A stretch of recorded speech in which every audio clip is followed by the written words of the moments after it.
Welcome back, everybody. We've finally got month 3 of Warhammer Stormbringer.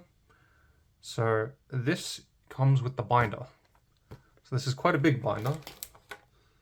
It's got art all over the sides.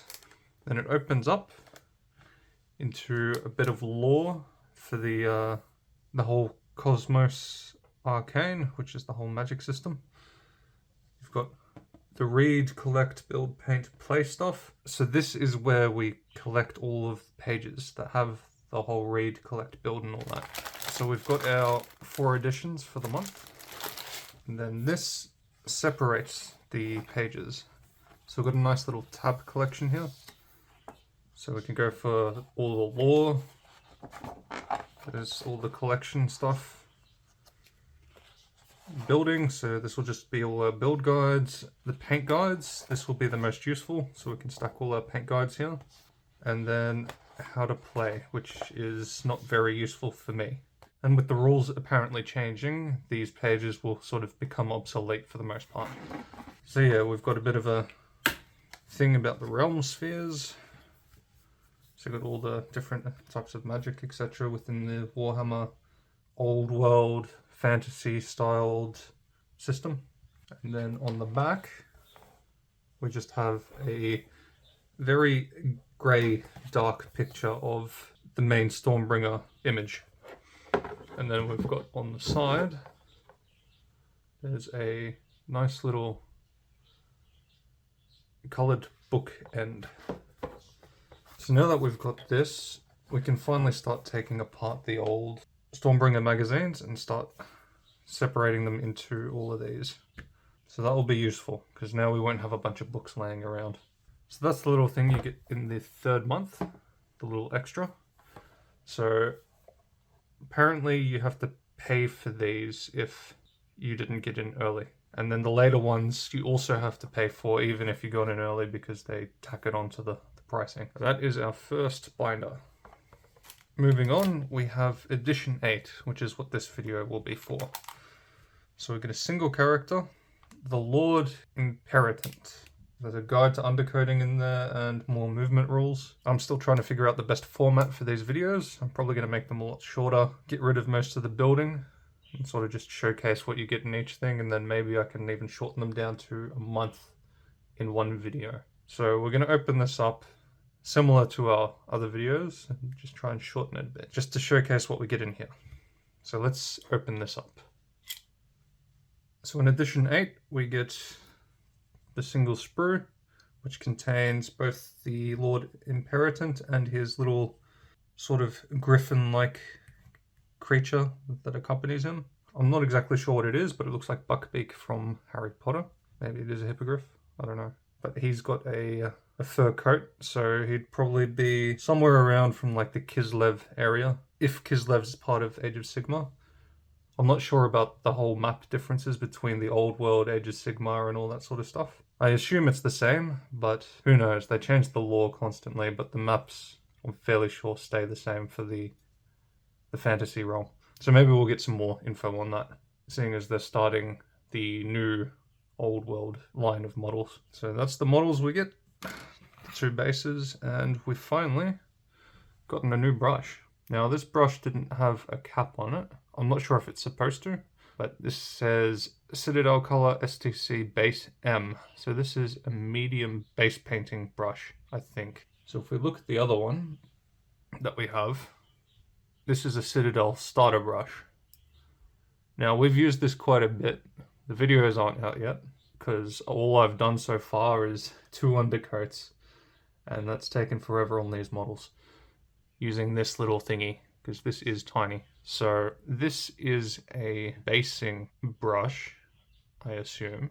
So it's not for undercoating unless that's counted for base, or it could mean just base for all of these being base paints. So maybe the magazine will explain that, but I would much rather use this thing for painting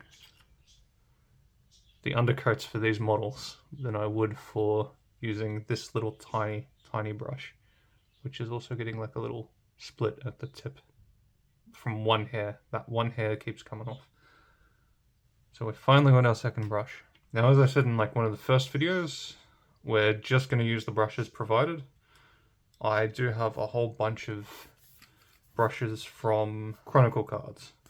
So Chronicle Cards put out a Sable and Wolf Bristle Brush Kickstarter a long time ago. And then they also brought out a Tiger brush, which I'm assuming is just synthetic, because I don't know if they'd actually get tiger hair or something. But yeah, I have a whole plethora of brushes, so we're only going to use these. Same with the paints.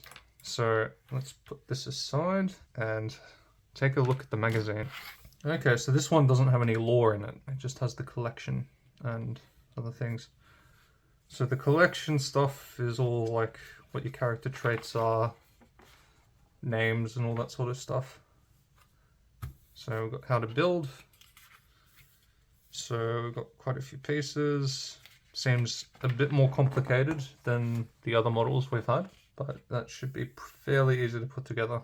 The question is, am I going to have to take a lot off to paint? And this is called a Gryph-hound, not a hippogriff. Okay, so here's for this brush.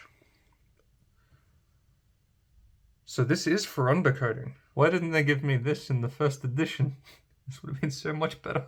I would have gotten so much further in the painting.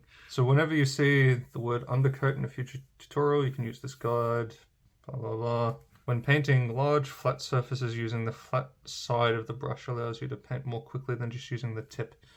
So this one specifically wants you to actually like paint off the side. This is good. It's actually teaching me how to use this. The large base brush is especially good for painting large areas quickly and evenly. So we might be getting a large brush. There was in one of the first editions a whole picture of brushes, so maybe we'll get all of them in the sets of models. Okay, so this is talking about thinning paints. And there's a little thing of too thick and just right. I honestly cannot see a difference between these two other than this one being a lot more gold. It's saying that fine details of the miniature have been clogged up. I do not see clogging. Maybe around the eye a tiny bit, but I do not see clogging on this. Anyway, so there's a bit more extra stuff. This will all be good for when I actually start painting more of the models. The whole thing about bracing. Ooh, so this shows a bit better for the first, second, and third coats. Believe it or not, this is the second coat. So you can slightly see, I don't know if that's picking up on camera, but there are some slight see-through parts. So it still does need a third coat, but my models look so much more gold than this. This looks very bronze. So yeah, first coat, my model did very much look like that. But the second coat, it looked like this. And then there's a how to paint the Gryph-hound, and now that we've got a whole heap of paints, we can basically paint this entire model and the Gryph-hound with what we've got. And then it goes into a bit more movement, attacks, all that sort of stuff. For some reason, every single thing has one of these. I'm guessing they want you to play with the models that you get each time. Ooh, we're getting some... Are these Sisters of Battle? Xandria's Truth Seekers. I'm getting ahead of myself, but this looks cool. And no, they're not Sisters of Battle. That's just a female character with a bunch of others there. Plus, I think Sisters of Battle is only 40k. I'm not sure if they're in Age of Sigmar anyway. So that's the book. Let's get to taking the model apart and building.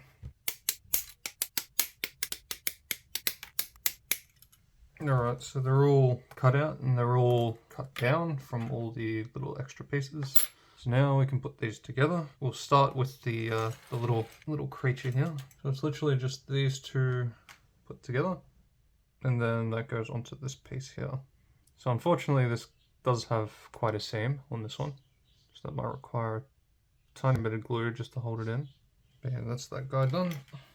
And then we just have this guy. Okay, so this guy gets attached to the cloak. I think I'm gonna keep this separate, because then we can paint this separate to this. So we'll see how far we can go with this before it becomes a painting hindrance. So that line's up there, and then the other arm is attached to this, so that's going to be separate. His head goes in this piece, so just slot that in. Although there are two heads, so that's not the head. So I have a feeling I wasn't supposed to cut this one out, because there's two heads here. There will be a spare head left on the sprue. Clip it out and put it in a box with the rest of your spare parts. You can use spare parts like this to decorate other models you build in the future. So, for whatever reason, they give us extra heads. But these two are exactly the same. So, looking at this, it wants us to use this head. But because of the way it's set, we could use this head. I just want to doubly make sure which one it is. Because on this picture, it shows the human head. On this, it shows the other head. And the issue is, once this is put together, the front piece will cover the head. So we won't be able to actually cover it. So let's quickly look at the painting technique, just to figure out a bit further. And then there's nothing about the head. Okay, so we're going to leave the head out. And then when we get to the painting guide that allows for the head, we'll have the head put together. So let's see what else we can put together before that's done. So this piece will lock in the head, because the head will be stuck behind there. So can we attach anything to this? So this piece attaches to the front over here, which gives us a nice little bit of leg covering, if I can get the angle right. This is the biggest issue I find. The holes are there, the pieces are there to go in, but they just don't fit sometimes. This giant headpiece goes on here, and then there's the base. So that will attach onto there, and then you get the little abs come through behind that. So that looks really cool, the way that just fits on. And then of course you'll have the head in here, lightly put it in there just for visual, and we'll have our character there. So this will be on the back. We'll have his hammer as well. So that's the best I can show you of this character without fully putting it together, because it is definitely going to be easier painting this separately,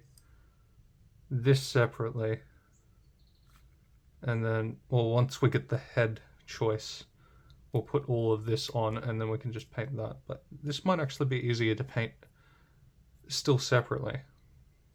So we might paint this in like 3 parts and then accessories. And then, of course, we've got the little Gryph-hound, which has that annoying seam. But that basically concludes edition 8 of Warhammer Stormbringer. So the finished model will look like this. I'm really wondering how I'm going to get the thumbnail for this, because I'm going to have to sort of like use the blue putty stuff to stick it together without fully sticking it together. But yeah, that is the basic of what you get in number 8. So hopefully going forward we can sort of change up the way these videos are displayed. Maybe cut the editing a bit, show off the model at the start, just as a quick sneak preview. We'll see what you guys respond to the best. So I'll see you guys in edition 9.